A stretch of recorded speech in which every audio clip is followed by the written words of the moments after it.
Bismillahirrahmanirrahim. Assalamualaikum warahmatullahi wabarakatuh. Kita akan menyimak ceramah tentang adanya bukti keberadaan air Zam-Zam di Mekah yang terdapat di dalam kitabnya orang Yahudi. Selamat menyimak. Assalamualaikum warahmatullahi wabarakatuh.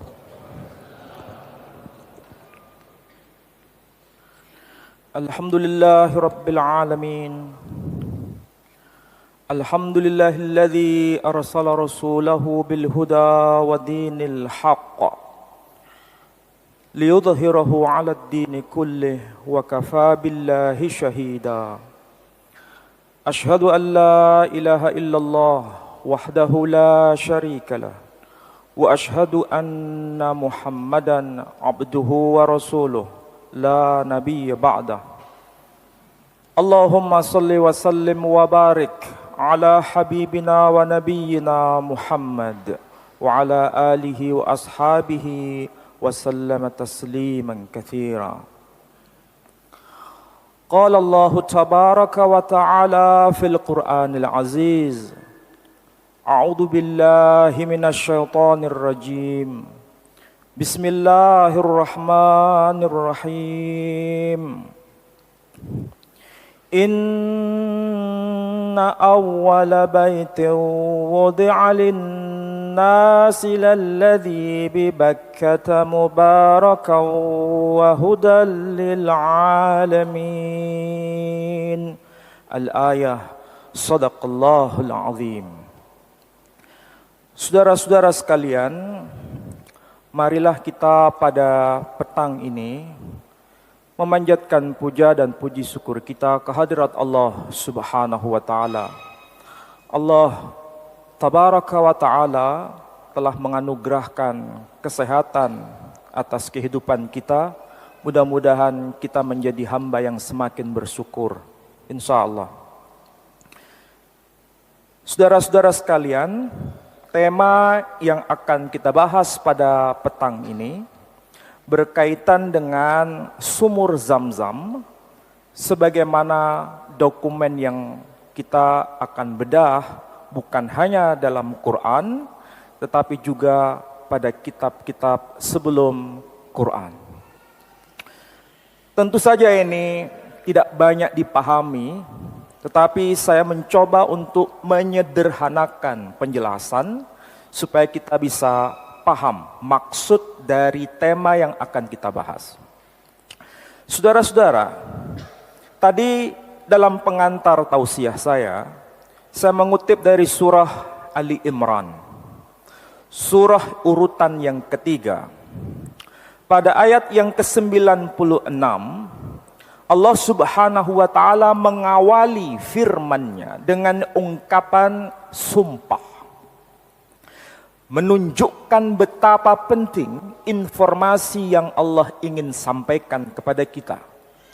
Bukan hanya informasi kepada mereka yang mau beriman, tetapi sekaligus merujuk kepada siapapun yang mengaku dirinya sebagai manusia.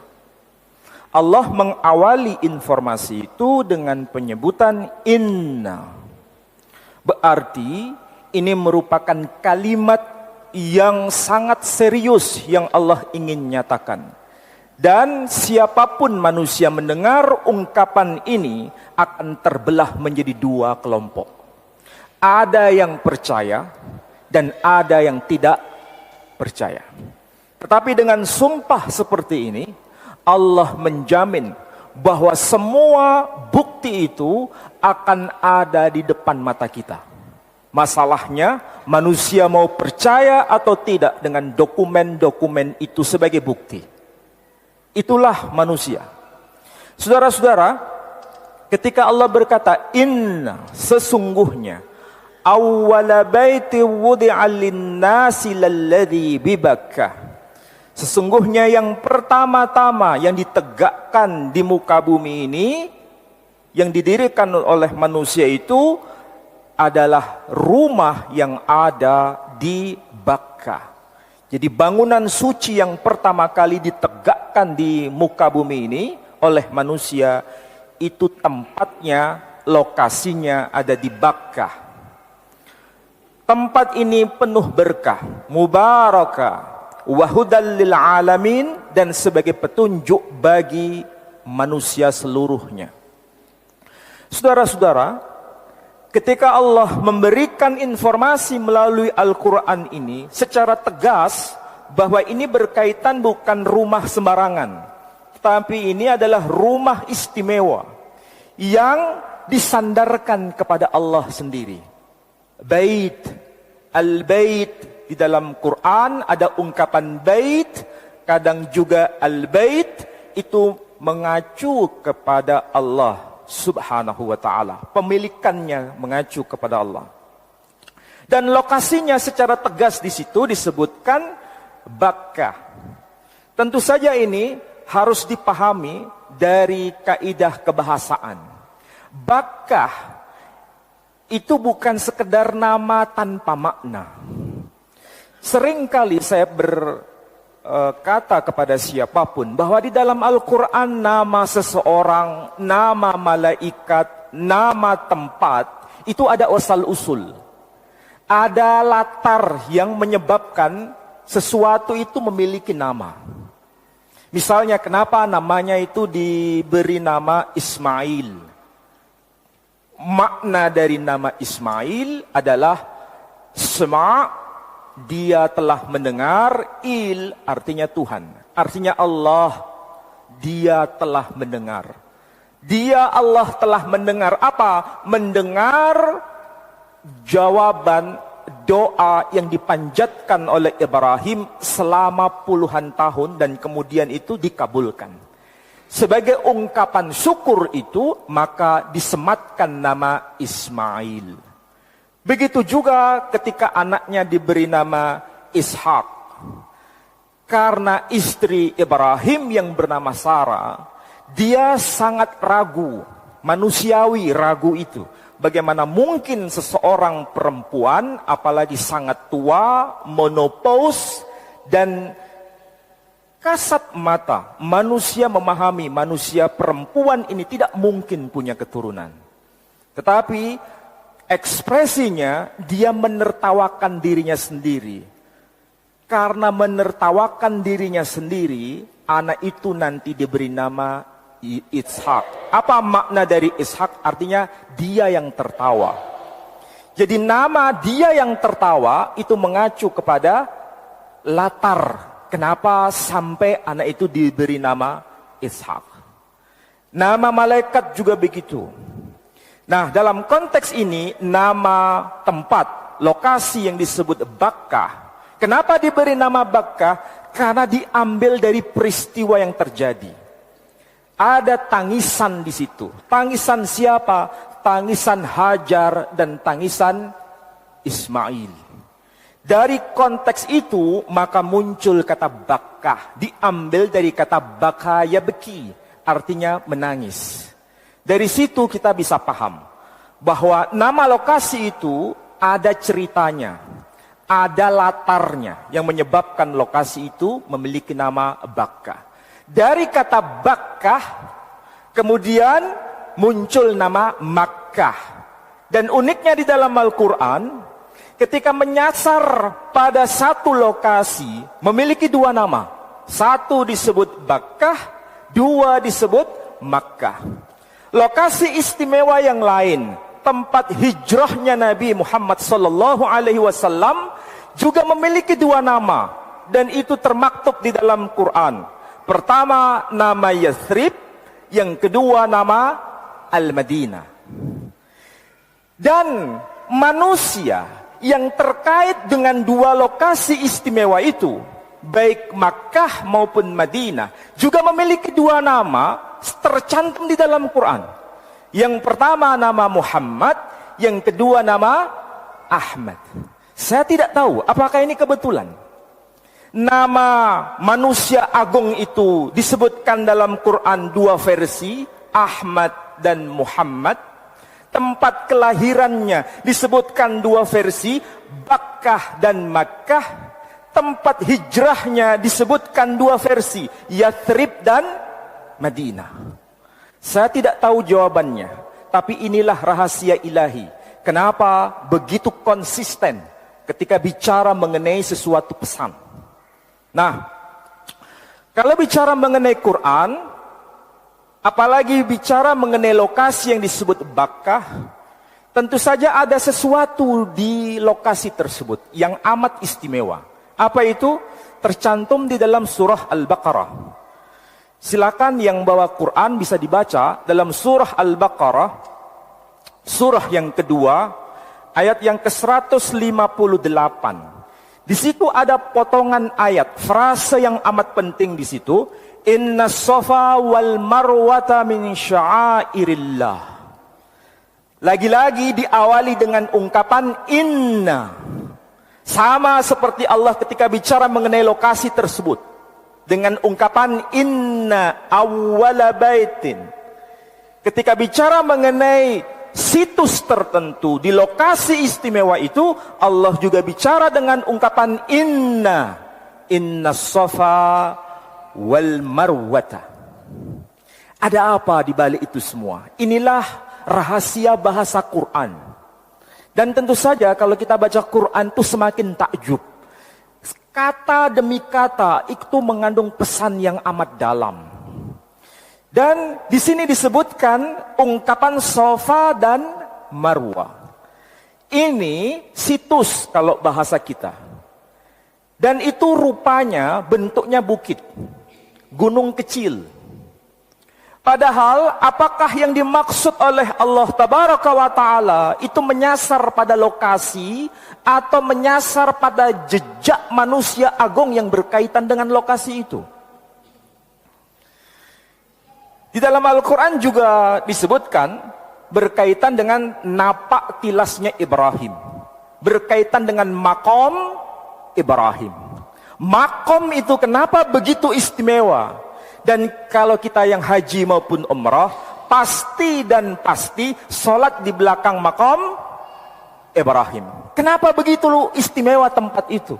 Karena terkait dengan jiwa Ibrahim yang selalu nyambung dengan Allah Tabaraka wa Ta'ala, sehingga tempat itu diistimewakan oleh Allah Subhanahu wa Ta'ala. Begitu juga ketika Safa dan Marwah diabadikan dalam Quran, karena ingin mengenang manusia perempuan yang terkait dengan lokasi istimewa itu. Siapakah dia? Sayyidah Hajar alaihassalam. Apakah ini ada hanya di dalam Quran? Apakah peristiwa ini diabadikan hanya ada di dalam Quran dan hadis? Tidak. Itulah sebabnya saya bawakan dokumen. Ini dokumennya. Lagi-lagi dokumen itu penting. Karena Allah tidak mau menghilangkan barang bukti.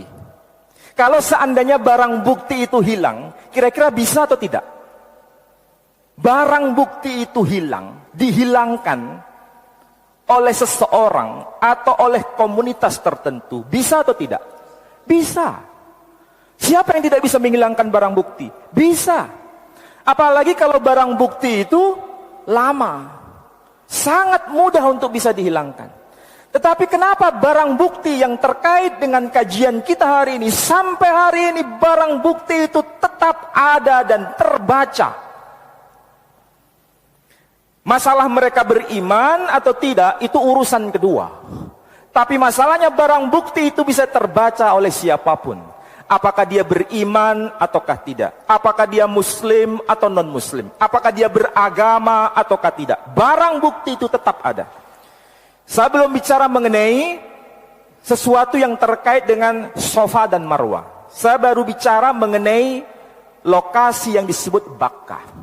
Kalau dalam Quran, ayat yang tadi saya baca dari surah Ali Imran, ayatnya 59, di sini juga disebutkan. Ini bukan kitab ulama-ulama kita.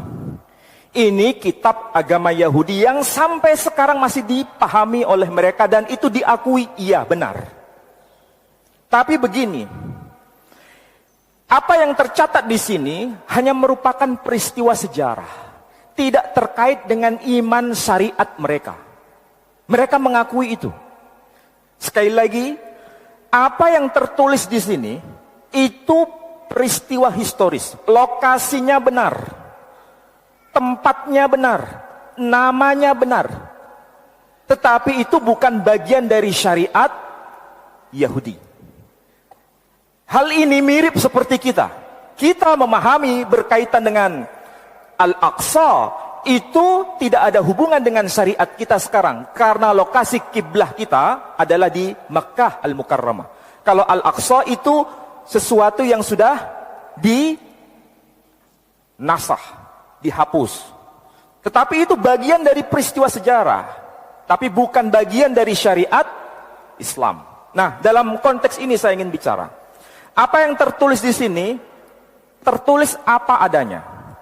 Berkaitan dengan apa? Lokasi yang dalam Quran disebut Bakkah, nama lainnya adalah Makkah. Di sini termaktub dalam At-Taurah, At-Tafsir Al-Asli min Ma'ali Al-Haqam Sa'adiyah Gaon bin Yusuf Al-Fayyumi. Ini adalah rabi besar. Kalau rabi itu ulama, bukan rabi menikah itu ya. Rabi itu ulama besar. Makanya disebut gaon. Istilah gaon itu mungkin sama dengan mirip dengan istilah kita tradisi Islam itu Hujjatul Islam, sama dengan itu. Jadi tidak sembarangan seorang rabi punya gelar belakangnya itu gaon. Rabi ada misal Rabi Shlomo bin Yitzhak. Tapi dia gelarnya tidak gaon, hanya sekedar rabi saja. Tapi ini namanya Sa'adiyah bin Yosef Al-Fayyumi. Gelarnya Sa'adiyah Gaon. Jadi kalau gaon itu berarti siapapun pasti paham betapa penting peranan beliau. Ini satu-satunya terjemahan bahasa Arab dari kitab Tauratnya. Di dalam Sefer Bereshit, kalau bahasa Arabnya itu Sefer Ta'win, disebutkan di sini pada pasal yang ke-10 ayat yang ke-30 dikatakan begini. Ayat yang ke-30. Apa yang disebutkan? Wa kana maskanuhum mim Makkah ila an taji'a ila al-Madinah ila al-Jabar asy-Syarqi. Saya ulangi lagi. Wa kana maskanuhum min Makkah ila an taji'a ila al-Madinah ila al-Jabal asy-Syarqi. Artinya seperti apa? Dan mereka itu tinggal dari Mekah menuju wilayah Madinah hingga ke wilayah padang, hingga ke wilayah pegunungan timur. Haula Banu Shem, itulah mereka keturunan Sem. Siapakah Shem? Sem itu keturunan dari Nuh. Jadi anak keturunan Sem itu tinggal di wilayah yang disebut di sini dengan nama Makkah, kemudian Madinah, sampai Jabari Syarqi, sampai ke wilayah pegunungan timur. Siapa yang berkata begini? Bukan tafsir ulama kita. Tetapi yang berkata begini adalah Rabi Sa'adiyah Gaon. Ini kitabnya orang Yahudi sendiri. Mau percaya atau tidak? Sampean kalau tidak percaya, ya tidak percaya Quran. Tapi orang Yahudi memahami bahwa apa yang tertulis di sini itu betul. Dan kalau sama dengan Quran, mereka tidak menafikan ini. Mereka mengaku itu sebuah kebenaran. Tempat atau lokasi itu benar. Dan ini terkait dengan manusia laki-laki yang bernama Ismail itu. Bukan menyasar kepada manusia lain. Nah, saudara-saudara, berkaitan dengan ini, tentu saja kalau bicara mengenai Makkah, ada situs istimewa di tempat itu yang terkait dengan Safa dan Marwah. Safa Marwah itu adalah dua bukit utama, tetapi tidak secara letterleh di dalam Quran disebutkan mengenai Zam-Zam. Tapi antara Safa dan Marwah kemudian dikaitkan dengan sumur Zam-Zam, itu satu dengan yang lain ibarat satu mata rantai. Hanya saja di dalam Quran disebutkan bukitnya saja.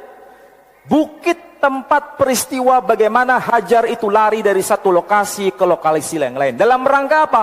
Mencari mata air. Cuma mata airnya tidak disebutkan dalam Quran. Anehnya, nama Bukit Sofa, Bukit Marwa, tidak disebutkan dalam kitab orang Yahudi ini, tapi mata airnya disebutkan di sini. Artinya apa? Kalau ini dipelajari bersama-sama, dibaca secara bersama-sama, ini merupakan kesaksian yang saling melengkapi. Saya ulangi lagi. Kalau dalam Quran hanya disebutkan Bukit Sofa dan Bukit Marwa dalam rangka mencari mata air. Tapi mata airnya tidak disebutkan dalam Quran. Tapi di sini mata airnya disebutkan, Bukit Sofa dan Bukit Marwanya tidak disebutkan. Tapi manusia perempuannya disebutkan dalam teks ini. Ini yang namanya teks utama yang dipelajari di semua yeshiva di seluruh dunia. Tahu istilah yeshiva? Yeshiva itu ibaratnya pesantren kalau Islam itu. Kalau mereka menyebutnya yeshiva. Jadi siapapun pasti baca ini. Ini yang namanya kitab Hamisha Homse Torah, Mikraot Gedolot. Mikraot Gedolot, Mikraot. Itu kalau bahasa kita sama dengan kiroah. Hampir mirip ya. Karena memang itu satu keluarga. Jadi Mikraot, kiroah, keriah, itu akar katanya sama. Di dalam teks ini, memang agak tebal, ini yang namanya teks Sefer Bereshit. Ini di dalam teks yang nanti akan kita baca, ini ringkasnya begini. Hajar itu pergi ke wilayah padang gurun. Hajar pergi ke wilayah padang gurun. Dan dalam proses perginya itu, dia betul-betul kehabisan air. Dan ketika kehabisan air, kemudian malaikat Tuhan menampakkan kepada dirinya. Itulah sebabnya dalam tradisi Yahudi, yang namanya Hajar disebut sebagai nabi perempuan. Karena dialah satu-satunya perempuan yang bisa bertatap muka dengan malaikat. Aneh kan? Kalau dalam Islam tidak ada nabi perempuan, semua nabi laki-laki. Kalau bahasa kita mungkin mirip peristiwa itu sama dengan Sayyidah Maryam. Sayyidah Maryam itu bukan kategori seorang nabi. Dia manusia perempuan istimewa yang sanggup berkomunikasi dengan malaikat karena ada rancangan tertentu. Begitu juga berkaitan dengan Sayyidah Hajar alaihissalam, berkaitan dengan apa yang nanti akan terjadi. Nah, lokasi yang akan menjadi unik itu, sumur itu nanti di dalam teks ini disebut dalam bahasa Ibraninya dengan sebutan Be'er Lahai. Be'er bahasa Arabnya bi'r. Apa itu bi'r bahasa Arabnya? Sumur. Bahasa Ibraninya Be'er.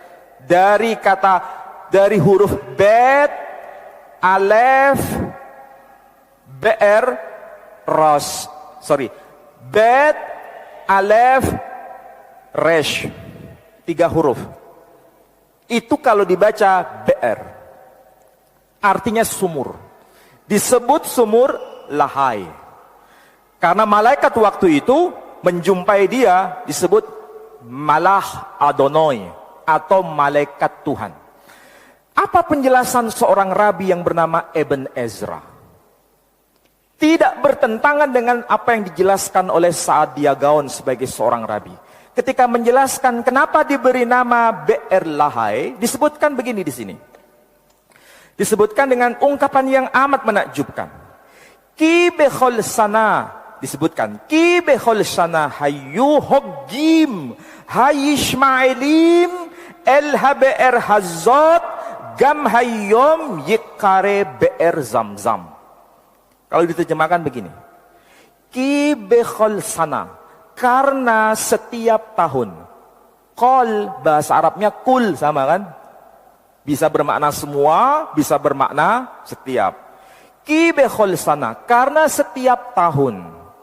Hayu hoggim, ada orang-orang hoggim. Kalau hog, seorang yang berhaji. Tapi kalau hoggim, orang-orang yang berhaji. Makanya dalam bahasa Arab, hajj, huruf jim, mereka tidak bisa mengucapkan huruf jim, tapi menjadi gim, gimel. Maka hajar, kalau bahasa Arabnya, mereka menyebutnya hagar. Huruf G, gimel. Sementara kita, jim. Ya kan? Tapi maksudnya sama. Pelafalan. Makanya kalau bahasa Arabnya itu rijil, kaki, mereka menyebutnya regel. Bahasa Arabnya rijil. Ya. Sementara hajj, mereka menyebut haq. Saya ulangi lagi. Teks yang ditulis oleh Ibn Ezra mengatakan, Kibechol sana, karena setiap tahun, hayu hoggim, ada orang-orang yang berhaji, hayishmaelim. Hayishmaelim itu artinya orang-orang Ismail, atau orang-orang keturunan Ismail, atau orang-orang yang menganut imannya Ismail. Jadi orang-orang Yahudi menyebut kita itu hayishmaelim. Jadi saya, Aba Utsman dan lain-lain ini disebut dalam bahasa mereka hayishmaelim. Mereka menganggap iman kita itu iman yang betul. Tuh, tapi bukan dengan syariat Yahudi, tapi syariat Ismail. Paham maksudnya? Jadi mengatakan hayishmaelim, orang-orang yang mengikuti imannya Ismail, mereka melaksanakan haji LHBR Hazot menuju kepada sumur itu. Sumur itu maksudnya apa? BR Lahai. Kemudian Gamhayyom Yikare BR Zamzam. Dan saat ini sumur itu Yikare BR Zamzam, disebut dengan nama sumur Zamzam. Tulisannya sama. Kalau Zamzam tulisannya apa? Coba nanti cross check dengan bahasa Ibraninya. Zamzam di sini tertulis dengan huruf zayin, mem, zayin, mem. Bahasa Arabnya gimana? Sama, zain. Mereka menyebut zayin. Mem, mereka menyebut mem, zayin, mem. Dibaca Zamzam. Ini kitabnya. Mau apa lagi? Jadi kalau dijelaskan itu BR Lahai, nama lainnya adalah sumur Zamzam itu sendiri. Ini adalah fakta historis, saudara-saudara, yang tidak bisa dibantah oleh siapapun. Hurufnya bukan huruf bahasa Indonesia ini. Hurufnya huruf Ibrani, bukan huruf Arab, bukan huruf Jawa, bukan huruf Latin. Hurufnya Ibrani semua. Dan ini dipakai di semua komunitas Yahudi. Dan nama penerbitnya ada. Nama penerbitnya di Yerusalem. Tahu Yerusalem itu di mana? Dekat Diwo sini? Bukan, di sono. Di Palestina sana. Artinya apa? Ini dokumen valid, siapapun tidak bisa menolaknya. Tapi ini bagian dari historis menurut mereka. Tidak ada kaitan dengan iman Yahudi, tapi imannya kaum Ismail. Mereka menyebut kita Yismailim. Dan anehnya ketika bicara mengenai Zamzam, itu dihubungkan dengan ungkapan Hoggim. Apa itu Hoggim? Orang-orang yang berhaji. Dan dihubungkan juga dengan Hayishmailim. Apa itu Hayishmailim? Orang-orang keturunan Ismail. Sedangkan Ismail itu siapa? Anaknya Hajar. Kenapa Hajar begitu? Karena dia bertemu dengan malaikat dalam peristiwa luar biasa. Di situ ditemukan yang namanya sumur istimewa. Sumur istimewa itu dalam bahasa Ibrani disebut dengan ungkapan BR Lahai, sumur hidup. Kenapa? Karena seharusnya dia itu mati karena tidak ada air, tapi Allah memberikan kehidupan. Inilah akhlak ilahiyah. Jadi yang seharusnya tidak ada harapan, Allah kemudian memberikan harapan. Ini luar biasa saudara-saudara. Apa yang termaktub dalam Quran, apa yang termaktub dalam kitab-kitab sebelumnya, ini mengkonfirmasi kebenaran Quran.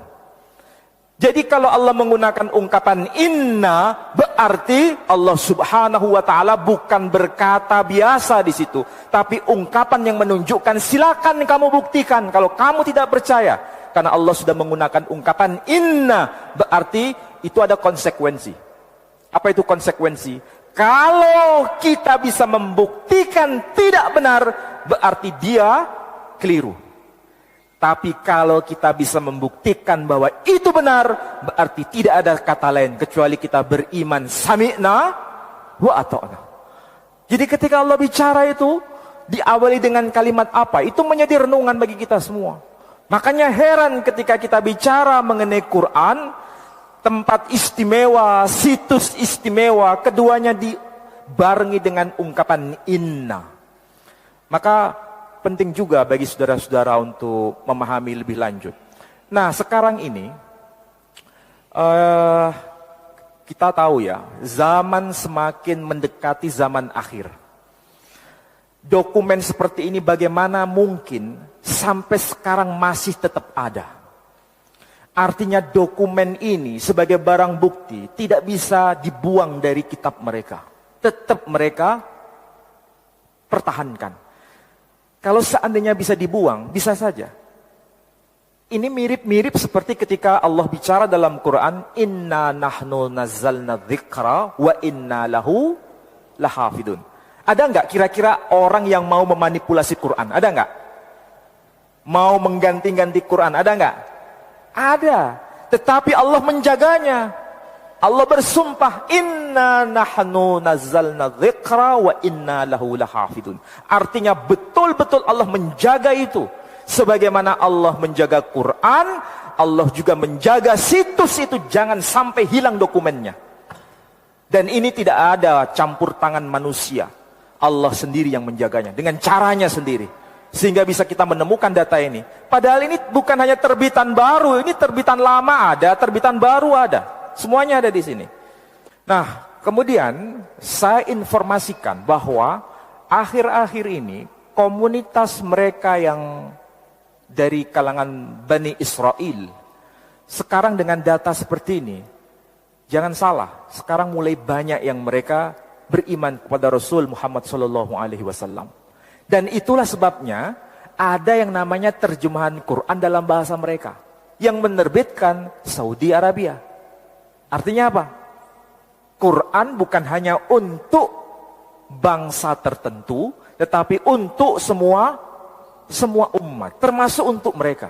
Masalah mereka beriman atau tidak beriman itu pilihan. Sekarang kan juga jangan digeneralisasi. Bangsa Arab apakah semua Muslim di Timur Tengah? Tidak, ada yang Nasrani. Makanya mereka di Mesir mereka menyebut Masihiyin. Orang-orang Masihi. Kalau di sini disebutnya Kristen.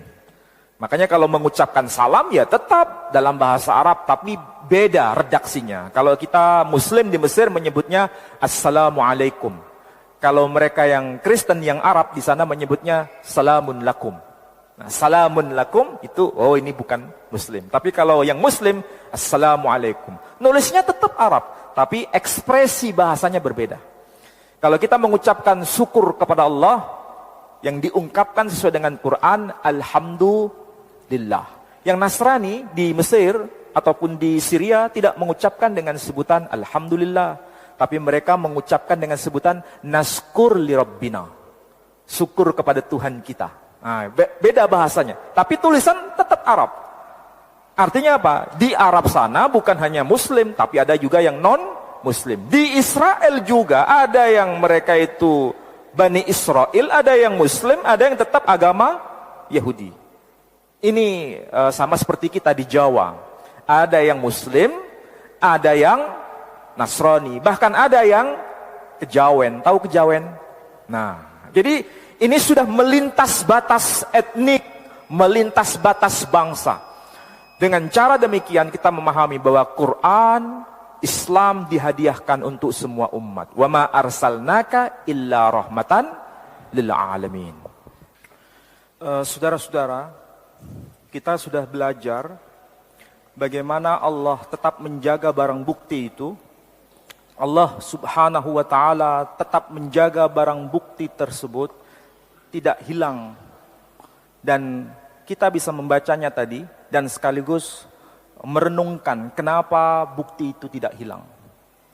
Tentu saja di sini ada hikmah.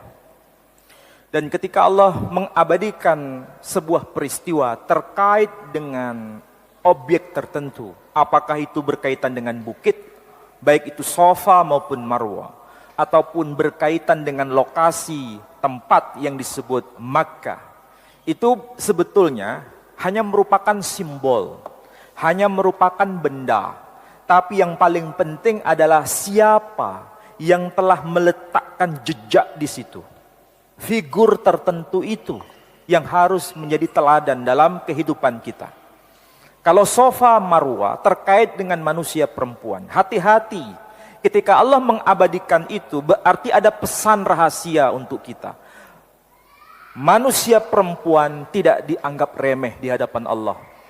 Manusia perempuan, khususnya bicara mengenai Hajar, itu bukan sekedar bicara lokasi, tempat atau situsnya. Tapi sosok manusianya itu yang harus menjadi pelajaran. Penghargaan Allah terhadap manusia perempuan betul-betul abadi dalam Quran. Maka sebagai seorang laki-laki seharusnya paham dan betul-betul tahu posisi manusia perempuan. Sebagaimana manusia perempuan harus paham betapa juga Allah mengabadikan jejak napak tilas dari Ibrahim, makanya disebut Maqam Ibrahim. Di situ disebutkan maqam, artinya manusia laki-laki di hadapan Allah juga berharga. Berarti nasihat bagi seorang perempuan, hargailah seorang laki-laki. Jadi ini adalah bentuk keseimbangan.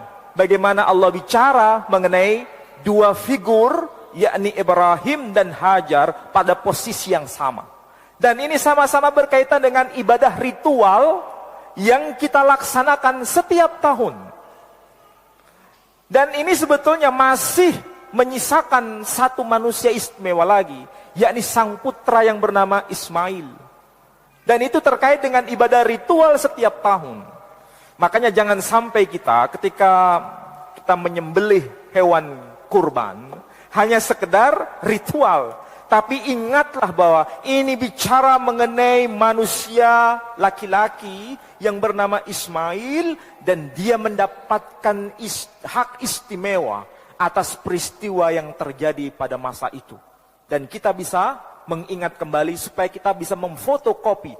Jadilah kita manusia laki-laki seperti Ibrahim. Jadilah kita manusia perempuan seperti Hajar. Jadilah kita anak-anak yang seperti Ismail. Itu pesan abadinya dalam Quran. Jadi bukan sekedar pokoknya ritual selesai, bukan. Tapi ada pesan yang istimewa di balik itu semua. Kalau kita pahami sampai detail itu, mudah-mudahan kita mengambil hikmah yang amat berharga atas informasi pewahyuan Quran itu sendiri.